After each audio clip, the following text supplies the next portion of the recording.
channel. What's going on, guys? It's your guy Q here, aka JGTV here, and I'm back with another one today. We're talking about preachers and sneakers. I am hype. I love sneakers, guys. So get ready. Let's get it.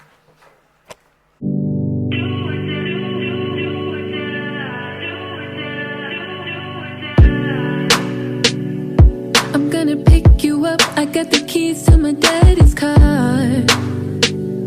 So when I flashed my light 3 times, I'm outside your door.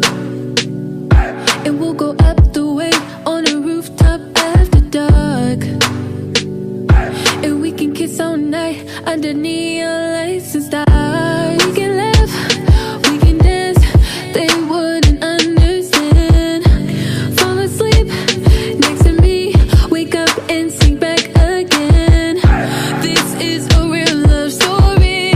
This story ain't been told. Don't care if the streets are watching.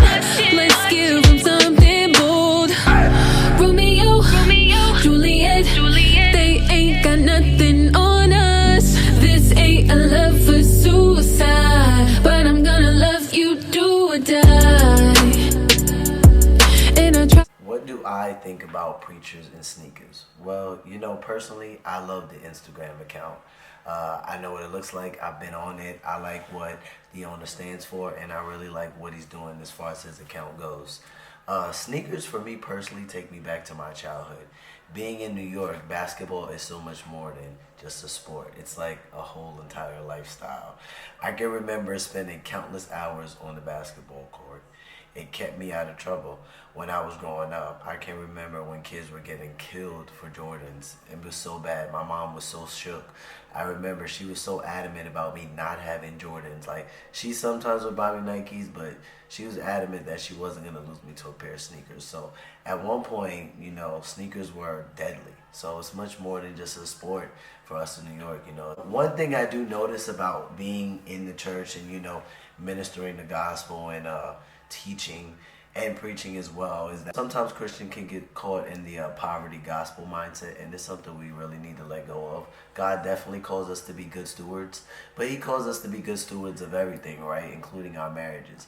So just because we're Christian and we're married doesn't mean God wants us to shop at the 99-cent store. It doesn't mean we can only buy our spouses gifts at Target or even our kids. Like, we can buy each other nice things. He just calls us to steward it well. As far as what I think preachers and sneakers are doing, it's a marketing strategy. I don't think it initially started out that way, but to be honest, I think it's genius.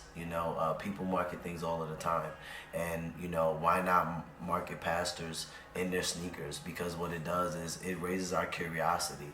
I always say that God is smart. I say that on my channel a lot, and one of my favorite pastors, the very thing that attracted me to this pastor was I was just scrolling on YouTube, and I saw one of his sermons, and he had on his nice pair of kicks. I think he had some Yeezys on, and I was just like, let me click on this and see what this is about. And lo and behold, I've been watching him for 3 years now. So God knows what he's doing. He knows how to lure us in. He doesn't care if we're the type of people that want to wear $1,000 items or if we only want to shop at Target. He still wants a relationship with everyone. I think that we need to be careful when we're looking at the preachers and sneakers account. Don't pass judgment. For one, that's not your seat. That's not our job. And secondly, we don't know exactly where the pastors are getting their sneakers from. This could be a present. This could be something that they saved up for. This could be a gift from their spouse. This could be a trade. If you're really hip to the sneaker game, that you can take a nice pair of sneakers, and if they're nice enough, you can trade them in for a really nice pair of sneakers, or even 2 pair of sneakers, sometimes at a store, sometimes amongst other sneakerheads. So, guys, don't pass judgment on this account. Remember, people market things all of the time. Like, we need to market God. The church needs to be marketed. I would say that instead of judging the account or judging the pastors you see on there, just click on their personal account. Watch a sermon by the pastor. You might learn something. Don't be so quick to judge. They're God's people. Check out a sermon, see what you can learn from the person, and see what you get from that pastor watching his or her sermon. Alright, guys, it's been good. It's always good hanging out with you guys. Go check out that Preachers and Sneakers account. I really love that account. Be blessed, man. Take care of one another. What do I always say? Love yourselves, love one another, but most of all, love God. Peace, geeks. See you next week. We'll see you next week. And comment down below. I'm going to be back with another video. Peace. Peace.